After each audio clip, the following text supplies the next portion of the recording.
Welcome back to another episode by the Dutch Investors. Today we're stepping into the world of extreme luxury. And no, I'm not talking about a 50,000 Hermès Birkin bag or even $1 million Ferrari.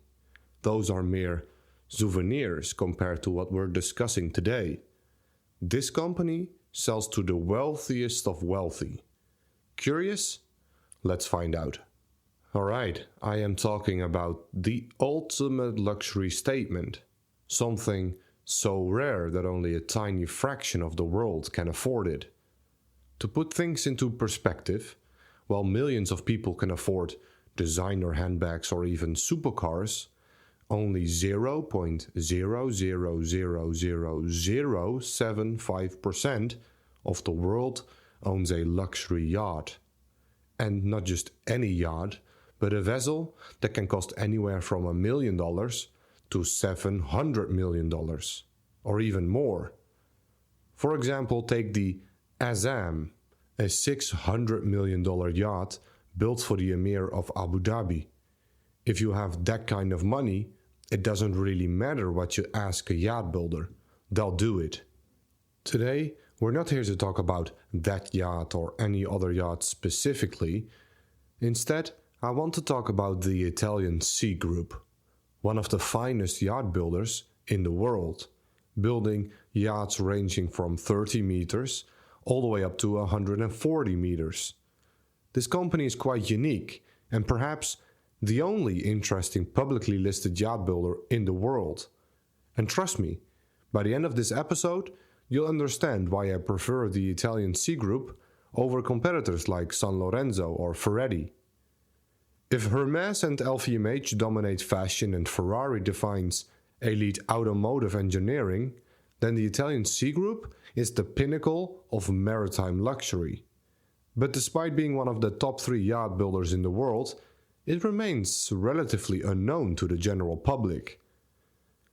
The Italian Sea Group is the largest Italian producer of yachts over 50 meters and specializes in full custom and semi-custom mega-yachts.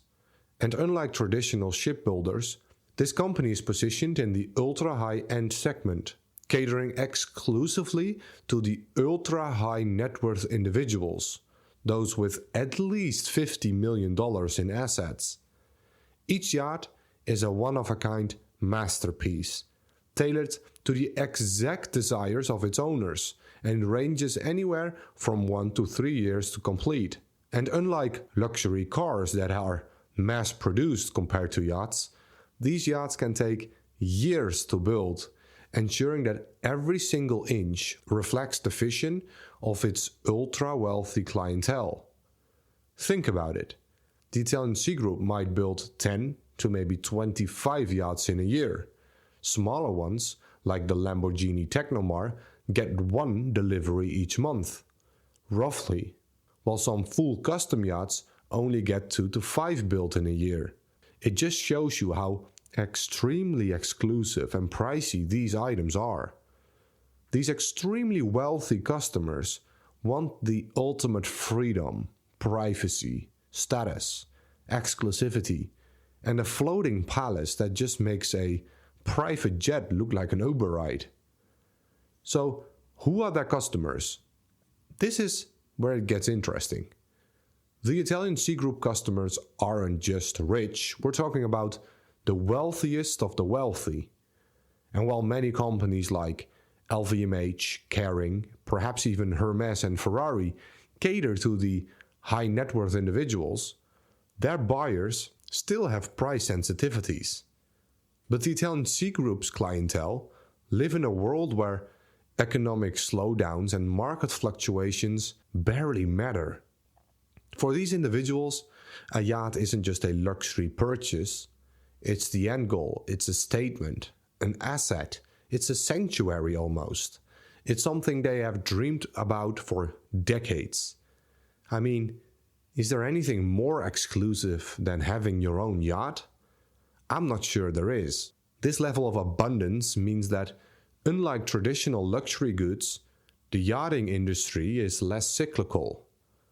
While handbag sales, jewelry, clothing or cars might slow in a recession, the ultra-wealthy individuals will still finance their dream yachts.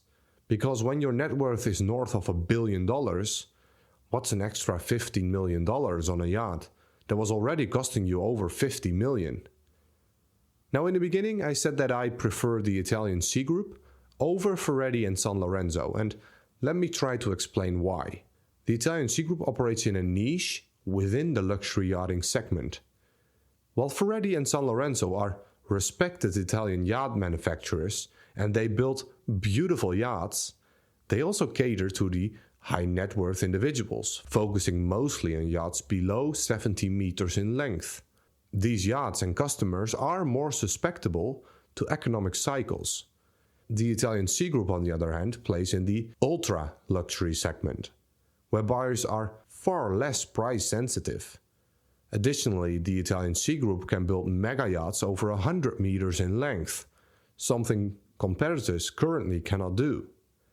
Imagine you're worth $100 million, a very considerable fortune. Buying a $10 million yacht will consume 10% of your net worth. Now, if an economic downturn slashes your wealth to, say, $50 million, the same yacht suddenly represents 20% of your assets. It's a serious shift, making such a purchase far more unpleasant. The Italian Sea Group often structures yacht deals where 80% of the costs are fixed up front, but any additional expenses, say due to rising material costs or increasing labor costs, are passed on to the buyer. For someone whose wealth has halved, these unexpected costs can be a real concern. However, the Italian Sea Group also caters to clients in a different wealth league.